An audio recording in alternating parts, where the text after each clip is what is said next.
Ladies and gentlemen, distinguished guests and esteemed participants, we're now elated to open the stage for the highly anticipated 8th edition of the Global Muslim Travel Index, GMTI 2023. Now today, the Global Muslim Travel Index serves as a compass guiding travel professionals through the latest developments and trends within the dynamic world of halal travel. To start off, we will now invite Mr. Sabda Khan, Division President of Southeast Asia for Mastercard, for his opening remarks. Mr. Khan, please.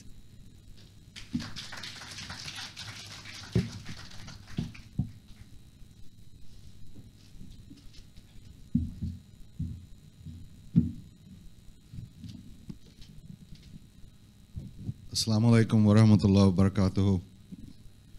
Good afternoon.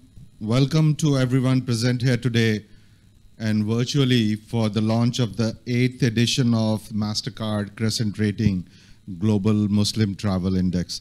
I still remember almost 8 or 9 years ago when I met Fazal in KL actually, and we decided to go on this journey together, and I'm so proud that we have reached this level there. I would also like to make a special welcome to Honorable Khairul Firdaus Akbar Khan, Deputy Minister of Tourism, Arts and Culture, Malaysia. It's really great to know you, and such a young minister and a dynamic person, only 40 years of age, so congratulations on being appointed as the minister.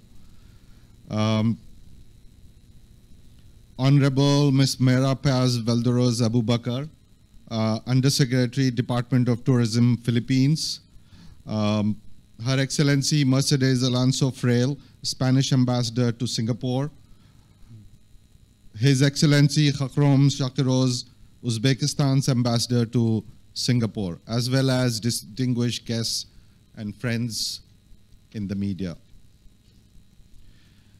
When we met this time last year, we were bullish about the potential for a travel recovery in 2022. We talked about it when we had this same thing last year. The good news is that this optimism was very well placed. Even in the face of an uncertain global economy, travelers are more eager than ever to enjoy the overseas experiences denied to them for almost 3 years. With the reopening of the mainland China travel market, we expect this demand to continue well into 2023 and beyond.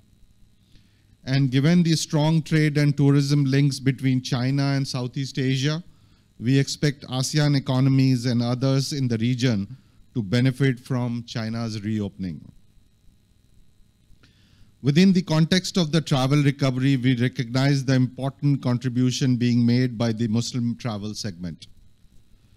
This year, we expect the total number of Muslim travelers globally to reach 140 million, just short of pre-pandemic levels. And that's such an amazing news because we are going back to 2019 levels, and that shows that the recovery is coming in much faster than we all expected. Embracing this segment needs to be a key priority for the travel industry, particularly in this region. According to the Global Muslim Travel Index, Asia leads the way globally in terms of inbound Muslim travelers. Southeast Asia, with its significant Muslim population and related cultural and religious infrastructure, is a popular destination of choice. If we look at the top OIC destination for Muslim arrivals, Indonesia and Malaysia jointly hold the prestigious #1 position this year. And in terms of non-OIC destinations, Singapore holds the lead position, with Thailand and Philippines also both making to the top 10 list. One thing to note, travel recovery is not simply a return to business as it was before the pandemic. Across all consumer segments, the global traveler is changing in terms of what they are looking for when overseas. One key trend we have noticed at Mastercard for the whole travel sector is that travelers continue to prioritize spending on experience over other things. As a result, travel budgets have shifted towards meaningful experiences, restaurants, recreational activities, and entertainment over regular retail spend.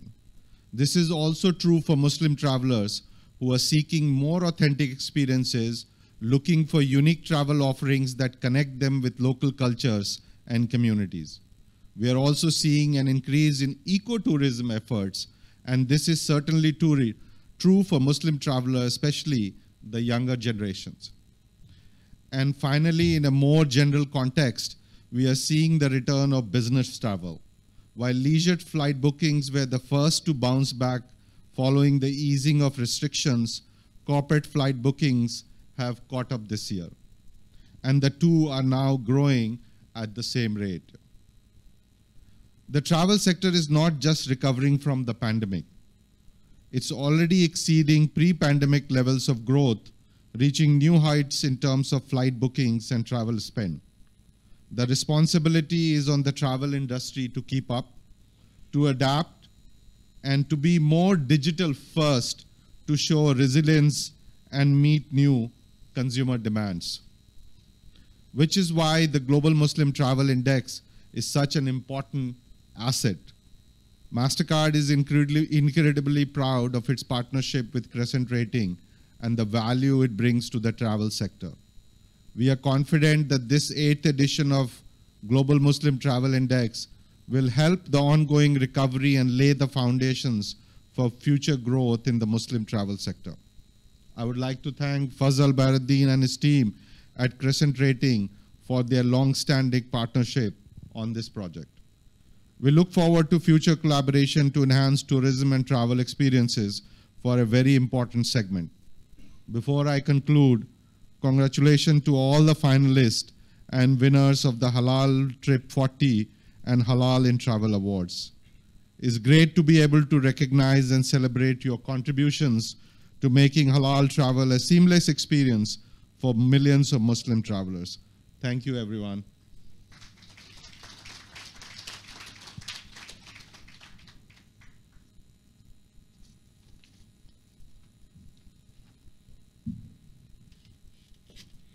Thank you, Mr. Han, for the insightful opening remarks. It is indeed quite amazing how quick the industry was able to bounce back after the pandemic. Now, may I now set the stage for our next speaker. May I invite Mr. Fazal Bahardin, the founder and CEO of Crescentrating and Halal Trip, to take the stage to share the key insights and findings of this year's Global Muslim Travel Index 2023. Mr. Fazal, please.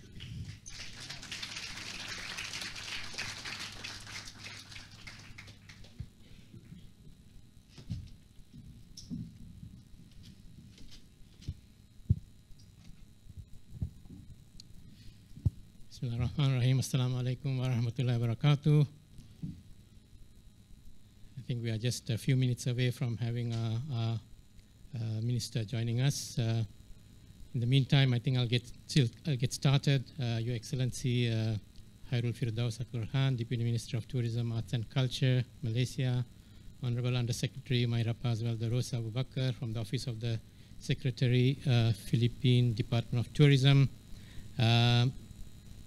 I think our Turkish ambassador is going to join us soon. Your Excellency Mercedes Alonso Frail, Spanish ambassador to Singapore. Distinguished guests, friends, members of the media, and all those who are joining us online. Thank you very much for joining us at the launch of the Mastercard Crescentrating Global Muslim Travel Index 2023.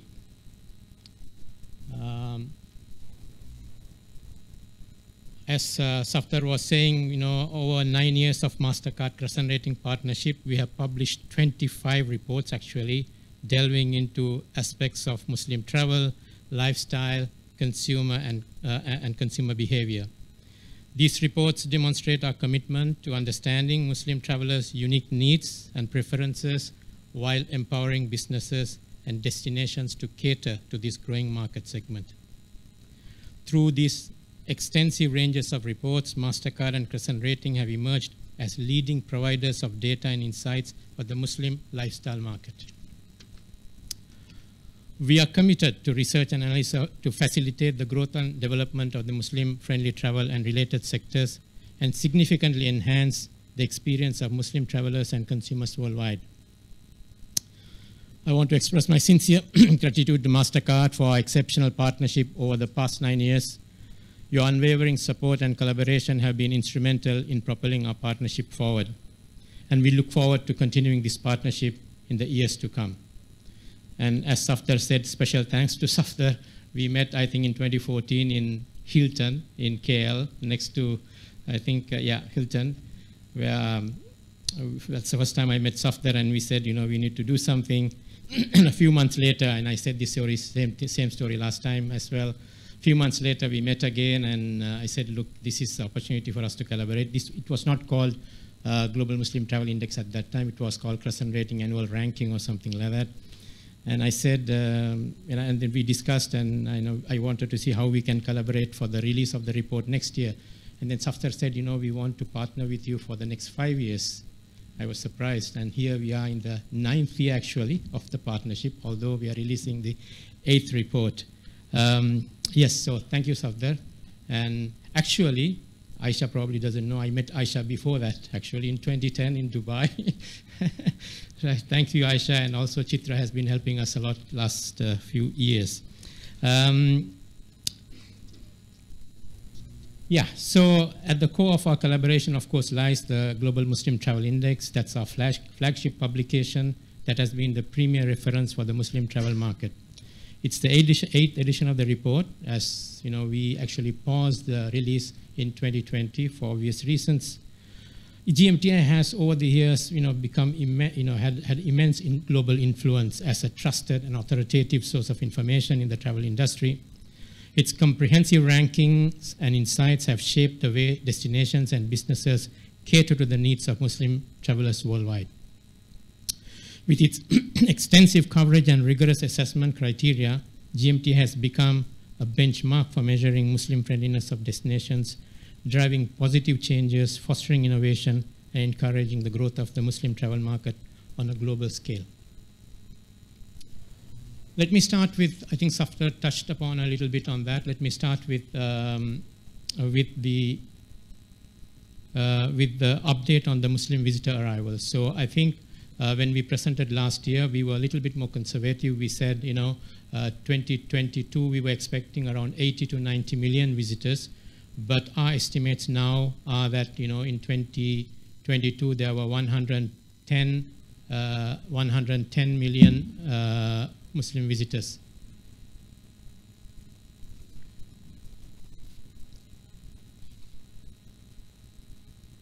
That's about 68% of the pre-pandemic level of 2019. Our projections for 2023 is still, as Safdar said, 140 million. Maybe we'll be surprised. Our current projections are that we will reach 2019 levels next year. But who knows, we might reach it this year as well. I mean, things are so fluid. Projecting something nowadays is becoming very difficult, especially in times of, so fluid, the environment is so fluid. But we still, and our current projections are that we'll reach 2019 levels next year. Looking beyond, we still project that by 2028, Muslim travel market will reach 230 million arrivals, which is about $225 billion in expenditure. I mean, this really is a substantial increase from 2019 levels. It reflects the growth potential of this segment, underlining its economic significance and its capacity to contribute to the global travel industry's recovery and growth. Interestingly, we also compare the global arrivals versus Muslim arrivals of 2022. If you see the global arrivals here, Europe has had the most arrivals last year. I mean, UNWTO says that there were around 950 million visitor arrivals last year globally. And more than 50% of the arrivals were in Europe, actually. But by contrast, Asia leads the way in terms of the Muslim arrivals. Close to 60% of Muslim arrivals were in Asia. They accounted for 31% of the arrivals to Asia. This is not surprising given the region's significant Muslim population, particularly in Southeast Asia and the Middle East, and its Muslim-friendly offerings that cater to various travel preferences. Asia definitely has a great opportunity to leverage this trend. By further enhancing and diversifying its range of Muslim-friendly services and unique experiences, Asia can definitely solidify its position as a leading destination for Muslim travelers. in particular Southeast Asia, which has some of the top Muslim-friendly destinations in the world, Indonesia, Malaysia, and Singapore.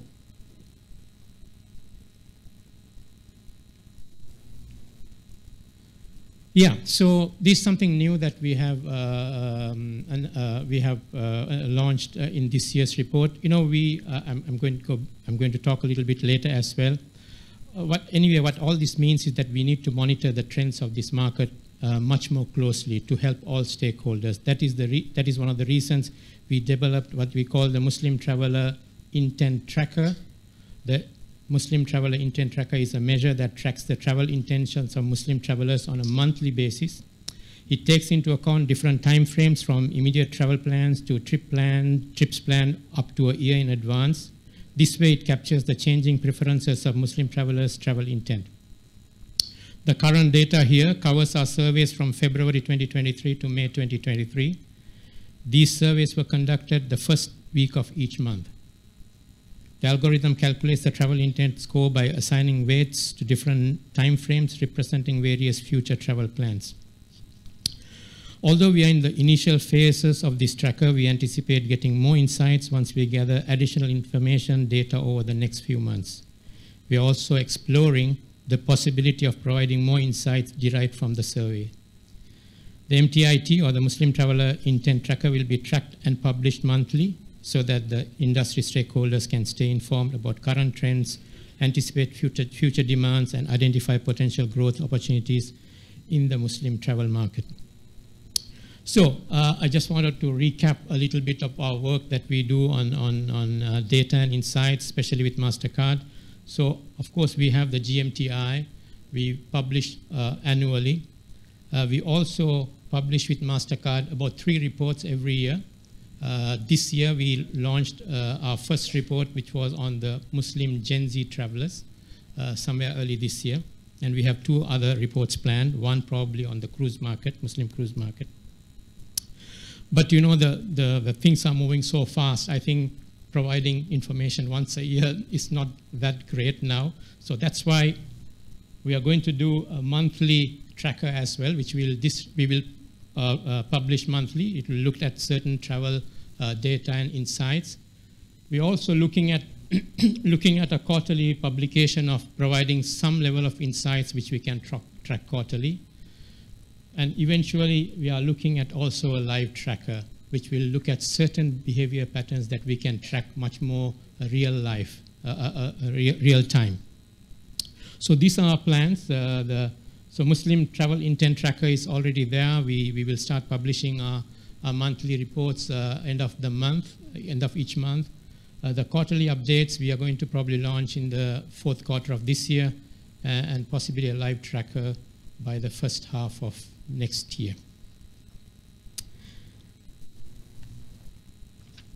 Okay, before we go into the ranking, I also want to, this year we also developed this matrix, GMTI performance matrix. I think one is to know where you stand in our ranking, but also we really need to know what you can do with these rankings. You know, just rankings alone will not really help that much. So here we have mapped the 138 destinations into 4 quadrants. You will see a lot more in the report. I really don't have much time to explain a lot more on this one, but this shows how destinations are performing based on the GMTI scores, as well as the percentage of Muslim travelers to the destination. So you have in the Trailblazer quadrant, destinations which have a GMTI score of above 50, plus their Muslim arrivals account for more than 12% of the global arrivals. So these are really, if you go to the next slide, so these countries destinations out there on the Trailblazer quadrant, we call it, there are about 23 destinations who have a high GMTI score, which means they're Muslim friendly, plus their overall their Muslim arrivals are account for more than 12% of the total arrivals. You see there are 23 destinations there, which the total arrivals, Muslim arrivals to these destinations are 67 million. So most of the arrivals actually are to these 23 destinations. Then you have the quadrant below that, which has a Muslim-friendly score above 50, or GMTI score above 50, but still less than 12% of their arrivals are Muslims. 12% is because 12% is the global average of 2022 in terms of Muslims versus overall arrivals. So there are interestingly, there are only 5 destinations which are here. They are very Muslim-friendly. They have a huge opportunity to promote themselves because they have the services. It's about promoting them and moving on to the Trailblazer quadrant. On this side is, they are having more than 12% of their arrivals are Muslims. However, their GMTI score is below 50. There are about 23 destinations out there, and all of them get about 15 million visitor arrivals last year in 2022. If you see, these destinations are mainly, quite a lot of them are actually Muslim countries in Africa. Because of the nature of the region, there are a lot more Muslims traveling within this interregionally, actually. Then the real opportunity is actually for these 85 destinations out here, which have a GMTI score less than 50, and also their Muslim arrivals are less than 12%. That's an opportunity for these destinations to both improve their Muslim-friendly services so that they can then get more Muslim travelers to visit their destination. So we will do a lot more analysis. We publish a lot more analysis on how each of these quadrants can strategize, because there are different strategies for each of these quadrants to move into the most important quadrant, which is the Trailblazer quadrant. This year, we also had a much closer look at how globally, it's at a global level, how each of the key touch points of a Muslim traveler are providing Muslim-friendly services. So we looked at the maximum scores of each of those touch points and also the average scores. So if you look at, for instance, airports, so there are airports which are providing very good services. Of course, for instance, Singapore Changi Airport is one of them who are providing very Muslim-friendly services.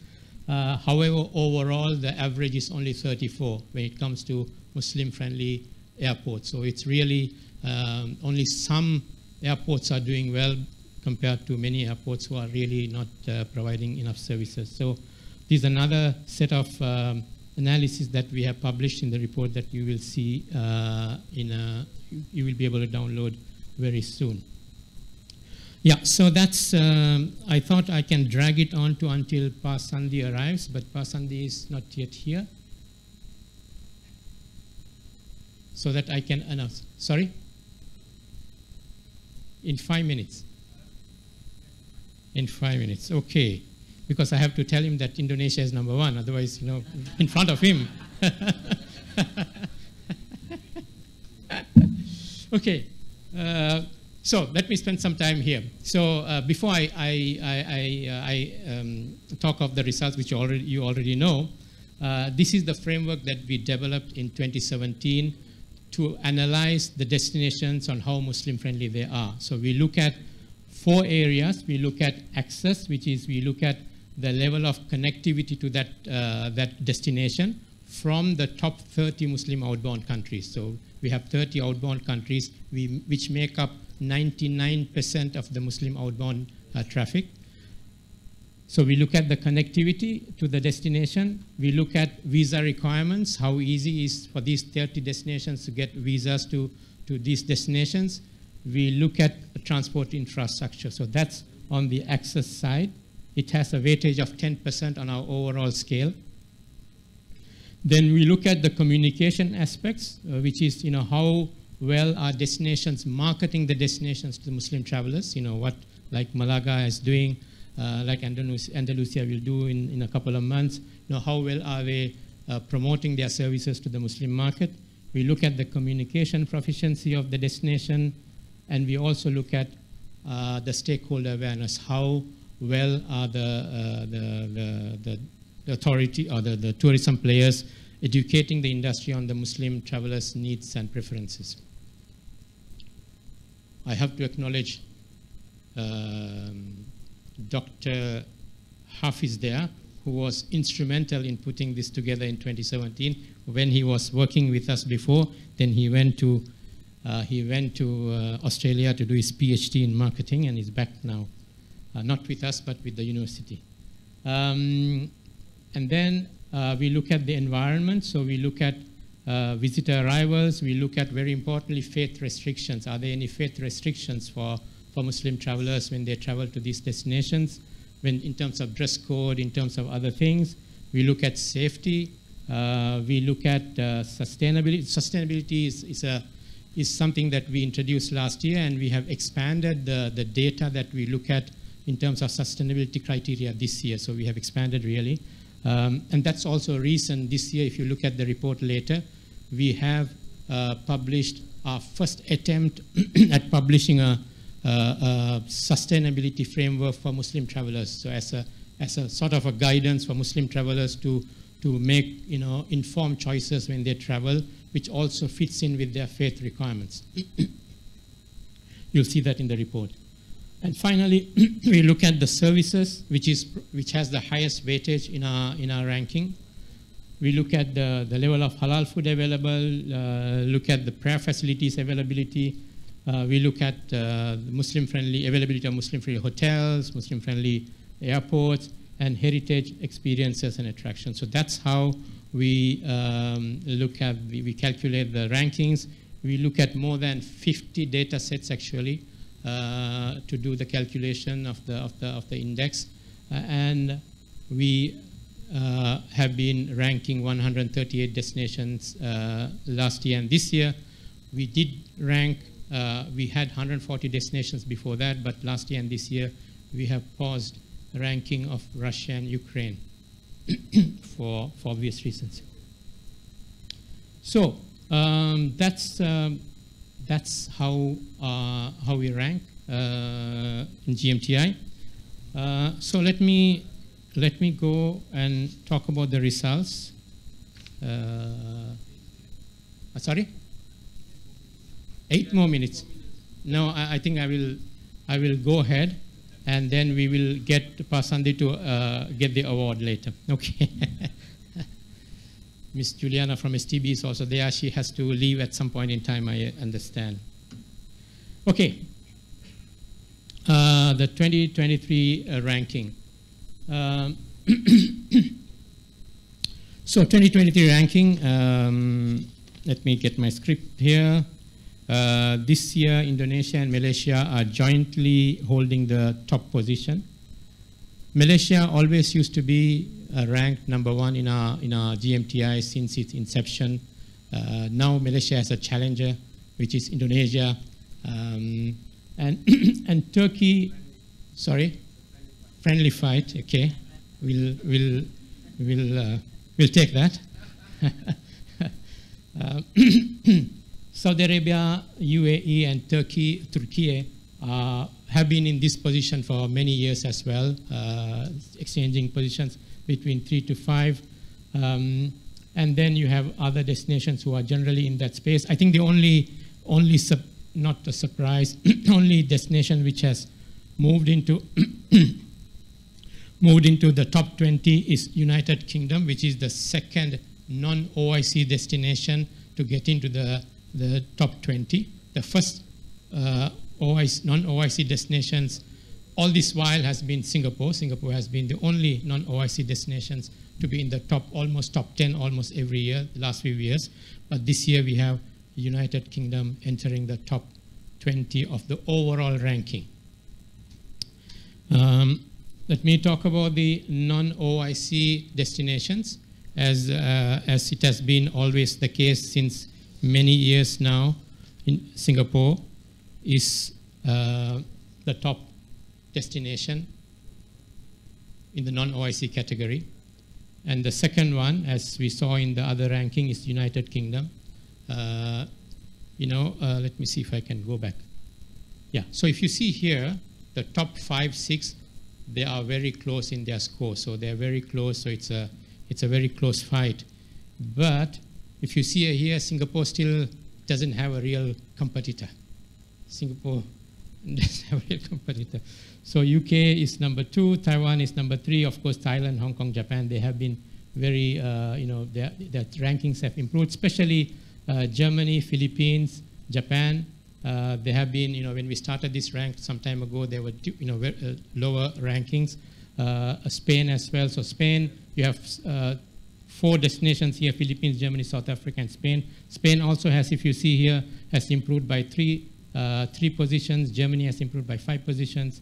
Philippines has improved by 1, and there are other destinations who are here, which are also interesting to note.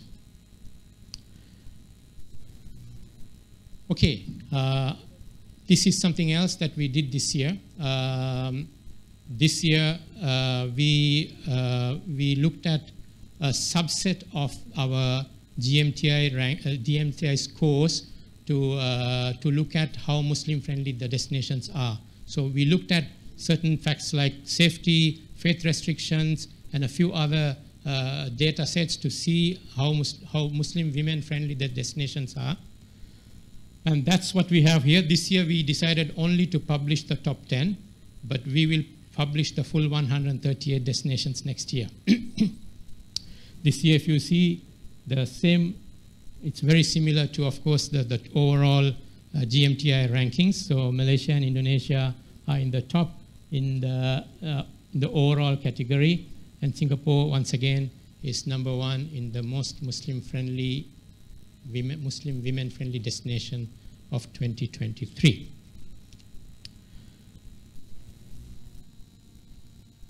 That's mostly I have, and you can download the report. I think now it must be online on our website. You can either download it going to crescentrating.com, or you can scan the QR code. This is the longest report we have done. It's 85 pages. When we did our report in 2015, it was only 23 pages. So we have, of course, after 9 years, we have more data to produce, more analysis that we can do. So this report is, I think, 82 or 83 pages.